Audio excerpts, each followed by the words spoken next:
el día de hoy yo junto a mi grupo vamos a estar presentándoles los sistemas universales de México.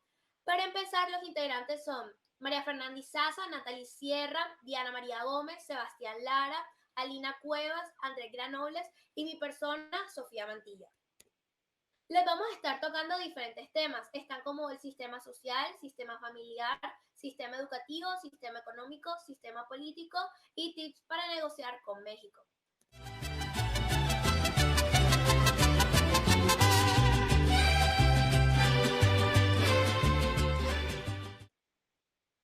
Para empezar, yo, Sofía Mantilla, les voy a estar hablando acerca del sistema social de México. México es un país desigual y además es bastante notable, lo cual nos muestra que sus ámbitos económicos, sociales, culturales y políticos se ven bastante afectados por esta desigualdad. La realidad social de México es disfuncional. Una de las causas es la exclusión, una secuela de marginación y la desigualdad heredada del pasado.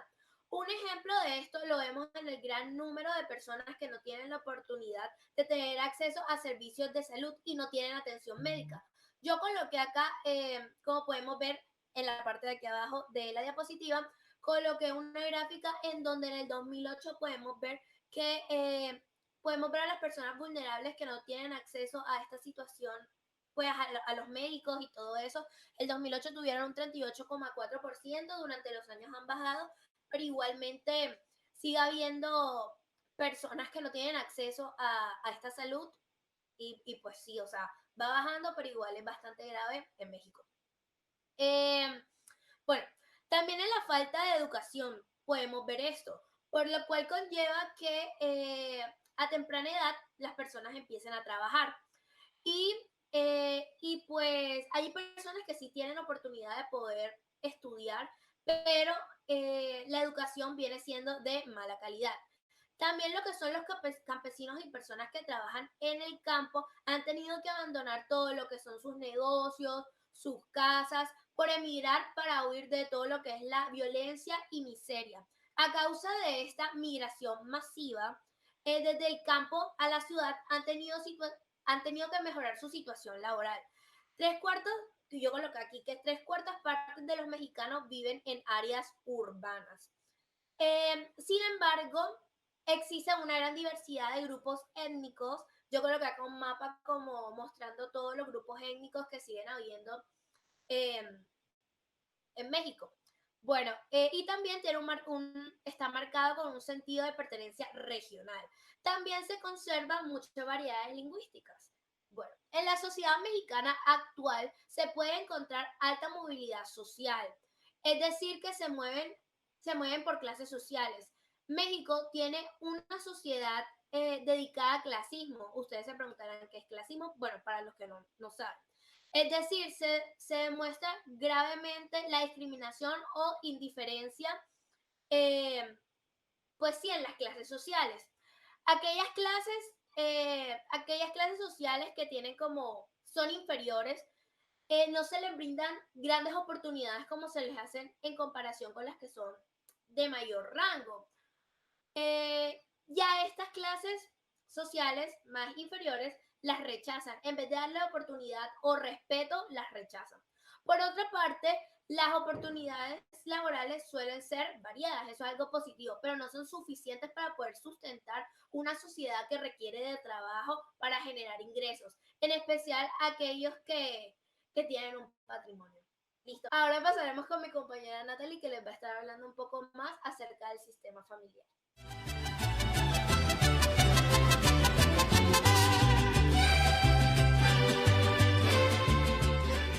En cuanto al sistema familiar, es evidente observar que el concepto tradicional de la familia se ha actualizado y modernizado, creando conformaciones familiares diversas y acogiendo modelos familiares observados en otras culturas, y asimismo los divorcios se han tornado muchísimo más comunes y habituales. Según Heriberto López Romo, fundador del Instituto de Investigaciones Sociales de la Universidad Nacional Autónoma de México, en el 2016 existían 11 tipos de familias identificadas con características que las diferenciaban. Esto se debe a que es imposible conservar un modelo tradicional en una sociedad que se caracteriza por su diversidad, la libertad de expresión y la libertad de género. Estos 11 tipos de familia los agrupa en 3 macrogrupos, los cuales son la familia tradicional, la familia en transición y las familias emergentes. El modelo de familia tradicional que ya hemos visto en clase está conformado por un 25,8% de familias compuestas por papá, mamá y niños, 14,6% compuesto por papá, mamá e hijos jóvenes y 9,6% de familias extendidas con otros parientes.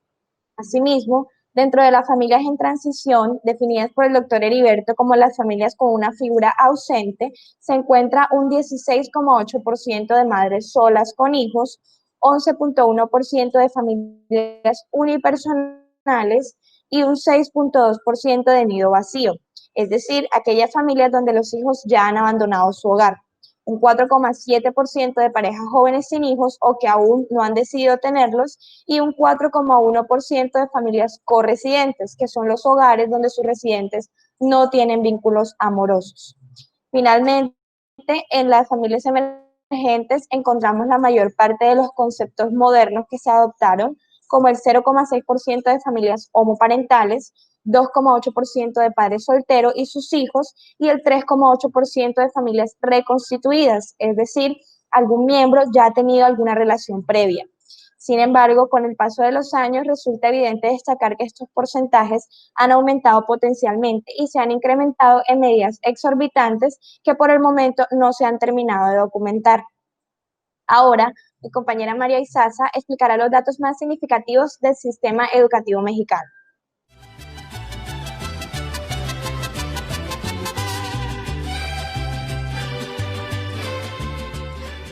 Yo les estaré hablando sobre el sistema educativo mexicano. La primera división de este es la educación básica, que está integrada por 3 niveles: el preescolar, la primaria y la secundaria. El preescolar son 3 grados y va dirigido a niños entre 3 a 5 años. Luego tenemos la primaria, que son 6 grados y van desde los 6 hasta los 12 años. Al final de este nivel se les otorga un certificado, que es un requisito para entrar a la secundaria. En la secundaria son 3 grados, jóvenes entre 13 y 15 años deben cursarlos. Al final también se les otorga un certificado, que es un requisito para entrar a la educación media superior. Según el artículo 3 de la Constitución mexicana, estos 3 niveles son obligatorios y debería tener una cobertura universal. Luego tenemos la división de la educación media superior, que se divide en 3: técnico superior, licenciatura y posgrados. Estos duran 2, 4 años o más y depende de la carrera respectivamente. También el Sistema Educativo Nacional Mexicano ofrece la educación inicial, que es ofrecida a los niños de 45 días de nacido hasta los 3 años. Otro programa es la educación especial, que atiende solo a las personas con discapacidades o que tienen aptitudes sobresalientes. La última también es la educación para los adultos, que está a disposición para los niños de 15 años o más que no cursaron educación básica. La educación en México se considera insuficiente, ya que presenta falta de oferta educativa. El personal docente, los materiales, la infraestructura y demás es insuficiente. Con esto me apoyo de que la tasa de escolarización en la primaria es del 98,4%. Sin embargo, esta se reduce en un 62% en la preparatoria. En la primaria, 2 de cada 10 estudiantes reciben libros de texto gratis solo hasta la 3ª semana del ciclo. También se dice que es desigual, ya que presentan brechas sociales y regionales. El acceso al derecho a la educación es menos para los grupos vulnerables, en especial para los indígenas. Por ejemplo, en el plan de estudio no se contempla ninguna actividad o materia que esté dedicada para los discapacitados o los hablantes de lenguas indígenas. Y en la escala nacional, 3 de cada 10 alumnos se retiran de la educación por falta de ingresos. Se dice también que la educación es de baja calidad, ya que según la prueba PISA, esta presenta una puntuación por debajo del mínimo en todas las áreas: matemáticas, ciencias y comprensión lectora. Ahora nuestra compañera Alina y Diana nos presentarán el sistema económico mexicano.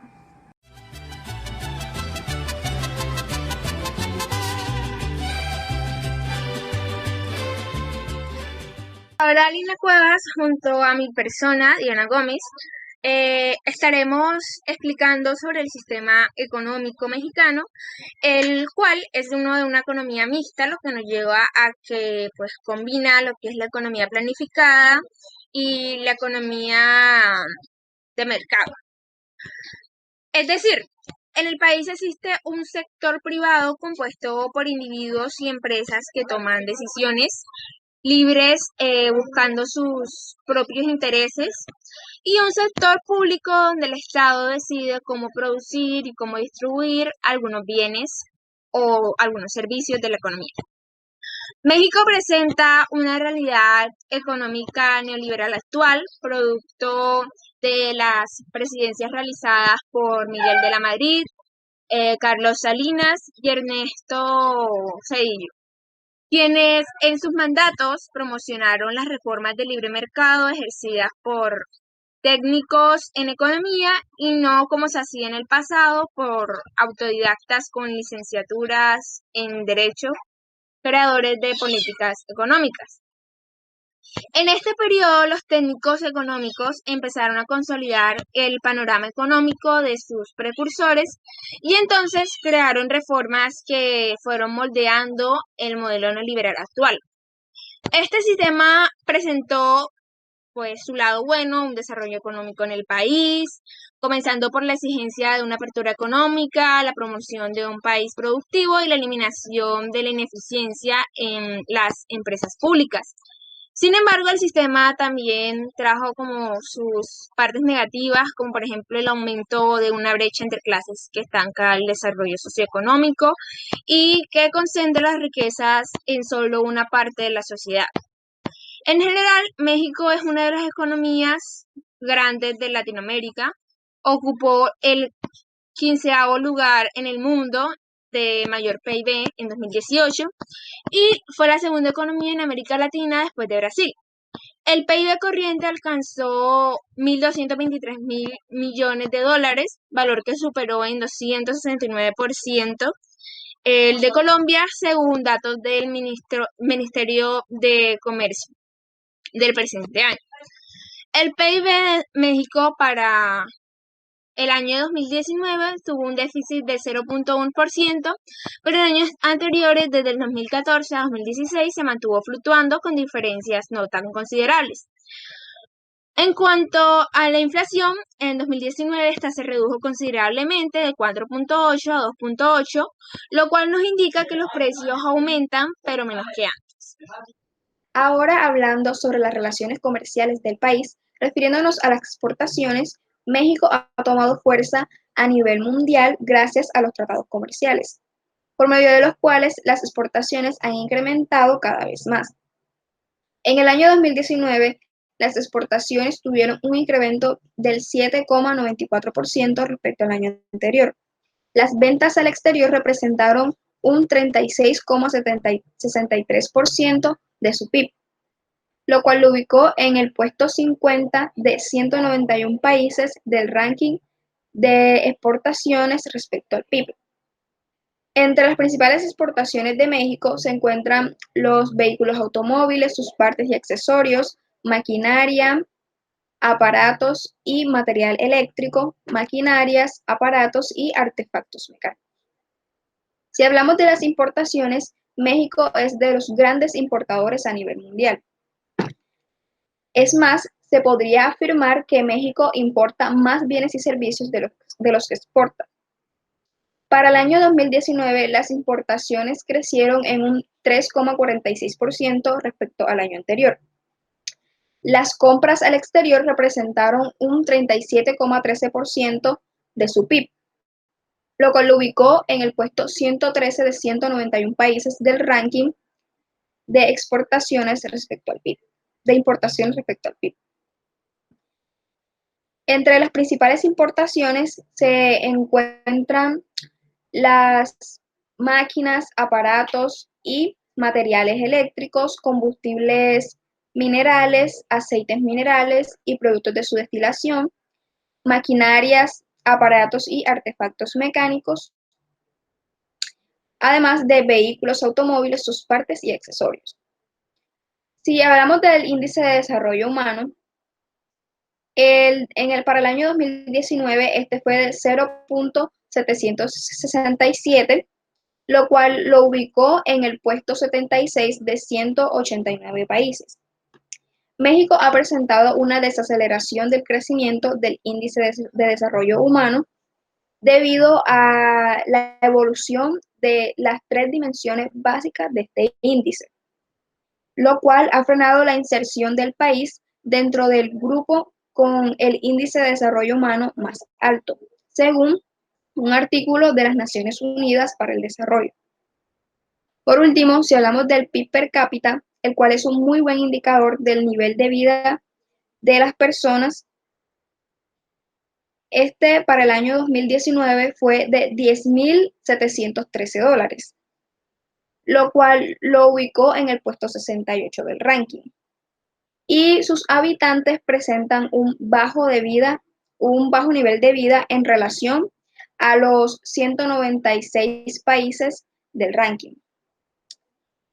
Por lo cual no es extraño que la media del salario medio de los mexicanos sea el más bajo del mundo. Esto ha sido todo por el sistema económico de México. Ahora los dejo con mi compañero Andrés Granollers.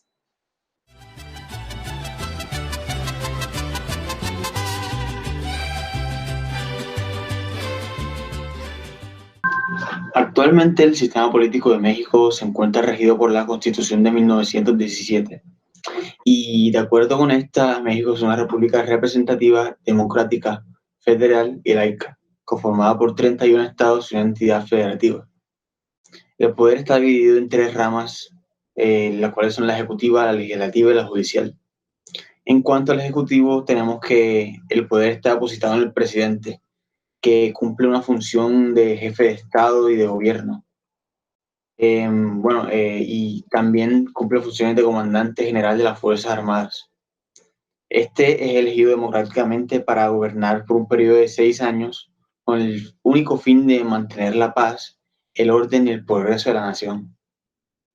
En cuanto al poder legislativo, tenemos que México pues consta de el Congreso de la Unión, que se compone de 500 diputados y 128 senadores. Los diputados son elegidos cada 3 años y sus funciones incluyen aprobar el presupuesto federal y revisar la cuenta pública anual. Por su parte, los senadores son elegidos cada 6 años y cumplen la función de ratificar los tratados internacionales y declarar la disolución de los poderes locales. Finalmente, en cuanto al Poder Judicial, tenemos que está compuesto por la Corte Suprema de Justicia, los juzgados, el Consejo de la Judicatura Federal y los tribunales, los cuales se encargan de la aplicación y cumplimiento de las leyes. Los tribunales se dividen a su vez en tribunal electoral, tribunales colegiados de circuito y tribunales unitarios de circuito. A continuación, nuestro compañero Sebastián Lara nos estará dando unos pequeños tips para llevar a cabo una negociación.